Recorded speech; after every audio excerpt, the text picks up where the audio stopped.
இது மகிமை நேரம். கர்த்தரும் இரட்சகருமாயிருக்கிற இயேசு கிறிஸ்துவின் நாமத்தினாலே உங்கள் யாவருக்கும் என்னுடைய காலை வணக்கத்தை தெரிவித்துக் கொள்கிறேன்.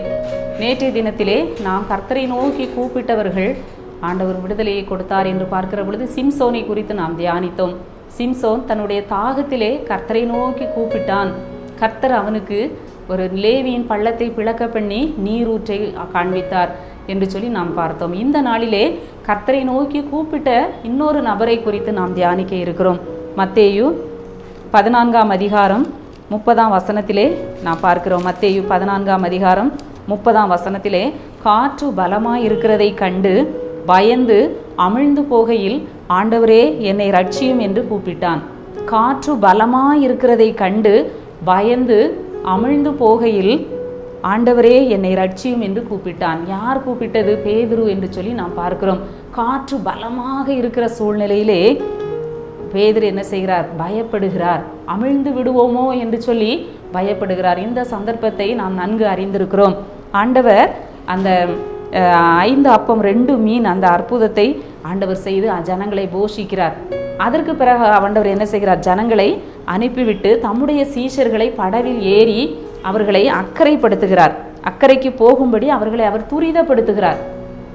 ஜனங்களை அனுப்பிவிட்டு சீஷர்களை படவிலே ஆண்டவர் என்ன செய்கிறார்? அக்கறைக்கு போகும்படியாய் அவர்களை அவர் துரிதப்படுத்திவிட்டு ஆண்டவர் அவர்களோடு பிரயாணம் பண்ணாமல் மலையின் மேல் ஏறி தனித்து ஆண்டவர் ஜெபம் பண்ணி கொண்டிருக்கிறார். இங்க படவிலே ஆண்டவர் இல்லை, சீஷர்கள் அக்கறைக்கு செல்கிறார்கள்.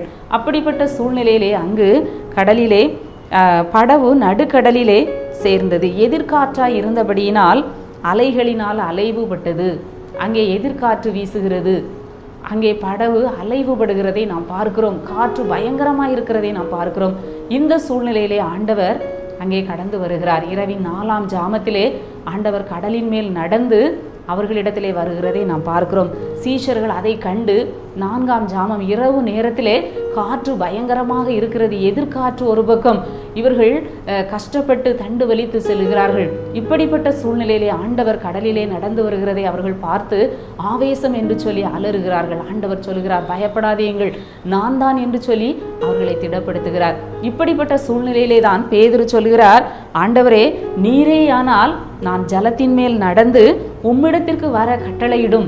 ஆண்டவர் ஜலத்திலே நடந்து வருகிறார், ஜலத்தின் மேல் நடந்து வருகிறார். பேதுரு சொல்கிறார், நான் தான், பயப்படாதிருங்கள் என்று ஆண்டவர் சொல்கிறார். ஆண்டவரே நீரேயானால் நான் என்ன செய்யணும்?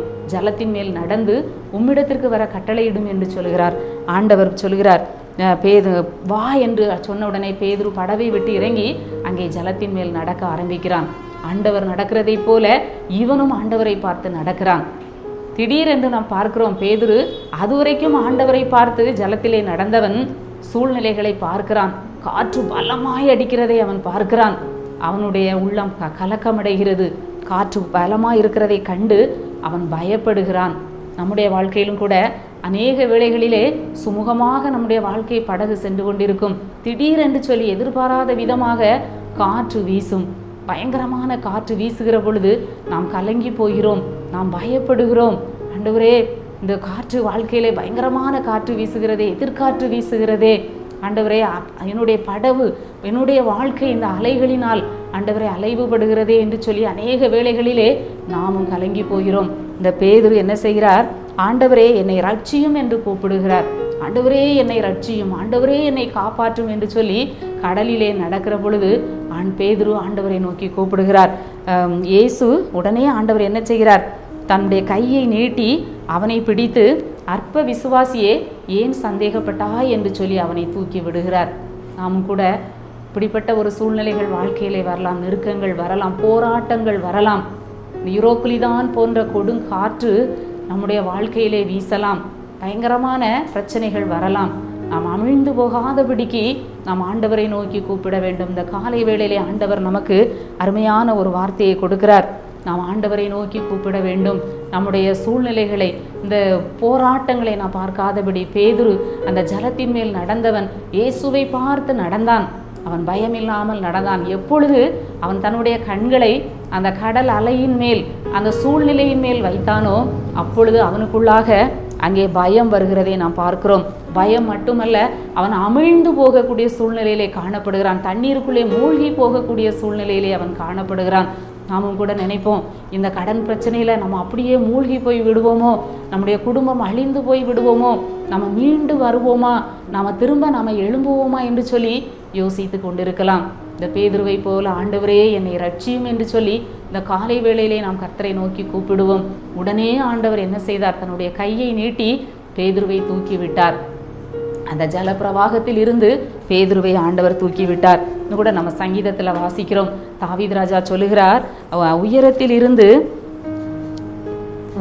இருந்து அவர் கை நீட்டி என்னை பிடித்து ஜல பிரவாகத்தில் இருக்கிற என்னை தூக்கி விட்டார். சங்கீதம் 18ஆம் சங்கீதம் 16ஆம் வசனத்திலே நாம் பார்க்கிறோம், உயரத்தில் இருந்து கை நீட்டி என்னை பிடித்து ஜல பிரவாகத்தில் இருக்கிற என்னை தூக்கி விட்டார். ஜல பிரவாகம் போன்ற பிரச்சனைகள், வெள்ளம் போன்ற பிரச்சனைகள் வாசிக்கிறோம். வெள்ளம் போல சத்துரு வாழ்க்கையிலே வருகிற பொழுது நாம் ஆண்டவரை நோக்கி கூப்பிடும் பொழுது அந்த சத்ருவுக்கு விரோதமாக ஆண்டவர் கொடியேற்றுவார். இங்கே தாவீது சொல்லுகிறார், உயரத்திலிருந்து அவர் கை நீட்டி ஜல பிரவாகத்திற்கு என்னை தூக்கி விட்டார். ஜல பிரவாகம் தத்தளித்து கொண்டிருக்கிறார். இப்படியாவது என்னை யாரும் காப்பாற்ற மாட்டார்களா? அமிழ்ந்து போகிறவன் என்ன நினைப்பான்? ஜலத்தில் தண்ணீரில் மூழ்குகிறவன் அவன் எப்படியாவது யாராவது என்னை தூக்கி விட மாட்டார்களா? யாராவது என்னை இந்த ஜலத்தில் இருந்து என்னை மேலே கொண்டு வர மாட்டார்களா என்று சொல்லி தத்தளிக்கிற பொழுது ஆண்டவர் அவனை தூக்கி விட்டது போல தாவீது சொல்லுகிறார், ஆண்டவர் என்னை என்ன செய்கிறார்? தூக்கி விட்டார் என்று சொல்லுகிறார். நாமும் கூட அமிழ்ந்து போகாதபடிக்கு ஆண்டவரை நோக்கி கூப்பிடுவோம். ஆண்டவரே எங்களை ரட்சியும். ஆண்டவரே நாங்கள் மூழ்கி போகாதபடி, நாங்கள் அமிழ்ந்து போகாதபடி. ஆண்டவரே சூழ்நிலைகள் மோசமாக இருக்கிறது, ஆனாலும் கர்த்தர் எங்களை ரட்சியும் என்று சொல்லி நாம் கர்த்தரை நோக்கி கூப்பிடுவோம். ஆண்டவர் நம்மோடு இருக்கும்போது இந்த படவிலே ஆண்டவர் வந்தார். அப்பொழுது அந்த ஆண்டவர் நம்முடைய வாழ்க்கையிலே இருந்தாலும் நம்முடைய வாழ்க்கையிலே புயல் வரும், கொந்தளிப்பு வரும். நம்மோடு இருக்கிற ஆண்டவரை நோக்கி நாம் கூப்பிடும்போது புயல் அடங்கும், கொந்தளிப்பு அமரும். ஆண்டவர் படவிலே ஏறுகிறார். அங்கே புயல் அமர்ந்தது, காற்று அமர்ந்தது. அவர்கள் படவில் ஏறின உடனே காற்று அமர்ந்தது. கொந்தளிப்பு, புயல் வாழ்க்கையிலே வரும். ஆண்டவர் அந்த வாழ்க்கை படகிலே ஏறும் பொழுது, நாம் கூப்பிடும் பொழுது அவர் நமக்கு செவி கொடுத்து நம்முடைய வாழ்க்கைக்குள்ளாய் அவர் வருகிற பொழுது அந்த கொந்தளிப்பை ஆண்டவர் அமர்த்தி அமைதியை ஏற்படுத்துகிறார். இந்த காலை வேளையிலே நாமும் கூட ஆண்டவரை நோக்கி பார்த்து ஜெபிப்போம். எங்களை நேசிக்கிற நல்ல ஆண்டவரே, இந்த நல்ல நாளின் காலை வேளைக்காக உம்மை துதிக்கிறோம், உம்மை ஸ்தோத்தரிக்கிறோம். ஆண்டவரே, இந்த காலை வேளையிலே ஆண்டவர் எங்களுக்கு கொடுத்த நல்ல வார்த்தைக்காக உமக்கு நன்றி செலுத்துகிறோம் சுவாமி. பேதுருவை போல ஆண்டவரே, நாங்கள் மூழ்கி போகிறோமே, எங்களை ரட்சியும் என்று சொல்லி எண்ணிக்கொண்டிருக்கலாம். ஆண்டவரே, உம்மை நோக்கி கூப்பிடும் பொழுது ஜலப்பிரவாகத்தில் இருந்து கர்த்தர் எங்களை விடுவிக்கிற தேவனாக இருக்கிறீர். ஆண்டவரே, ஒவ்வொருவரும் உம்மை நோக்கி கூப்பிட்டு ஆண்டவரை தப்பி கடந்து செல்ல ஆண்டவர் உதவி செய்வீராக. மீட்பர் இயேசு கிறிஸ்துவின் மூலம் ஜெபிக்கிறோம் நல்ல பிதாவே, ஆமேன்.